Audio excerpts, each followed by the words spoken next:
Doctor Priyanka case ఏదైతే రాజమండ్రిలో car మీద వచ్చినటువంటి వాళ్ళు ఆమె తన ఫ్రెండ్తో కలిసి బైక్ మీద వెళ్తుండగా ముందు గుద్దారు మద్యం మత్తులో.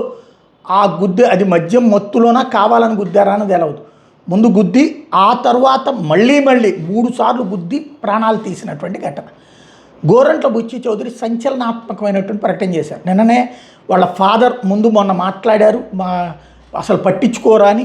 ఆ తర్వాత చంద్రబాబు గారు ట్వీట్ చేశారు, పవన్ కళ్యాణ్ గారు ట్వీట్ చేశారు, అనిత గారు ఫోన్ చేసి మాట్లాడారు. ఆ తర్వాత ప్రభుత్వం బాగానే స్పందించిందని చెప్పి వాళ్ళ ఫాదర్ చెప్పారు.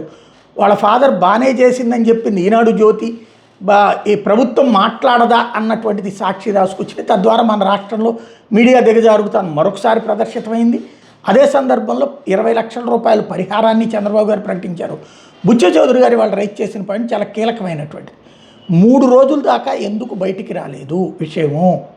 అమ్మాయిని యాక్సిడెంట్ చేసిన తర్వాత 3 రోజుల దాకా ఆసుపత్రులు ట్రీట్మెంట్, హైదరాబాద్ ట్రీట్మెంట్ తీసుకున్న తర్వాత 3 రోజుల దాకా కనీసం వార్త కూడా బయటికి రాలేదు.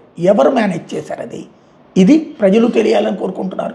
అట్లాగే వాళ్ళ ఫోటోలు ఇప్పుడు నిన్న అతను ఎవరో చింతాడకి సంబంధించి వైఎస్ఆర్ కాంగ్రెస్ పార్టీకి సంబంధించిన నాయకుడు ధర్నానో జగన్ వెళ్ళినప్పుడు రిసీవ్ చేసుకునేటప్పుడు జరిగిన ఇష్యూల్లోనే నడిపించుకుని తీసుకొచ్చారు. ఇక్కడ అమ్మాయి చనిపోవడానికి కూడా కారణమైనటువంటి వాళ్ళని ఫేసు చూపించలేదు, వాళ్ళ కుటుంబం ఏంటో చెప్పలేదు.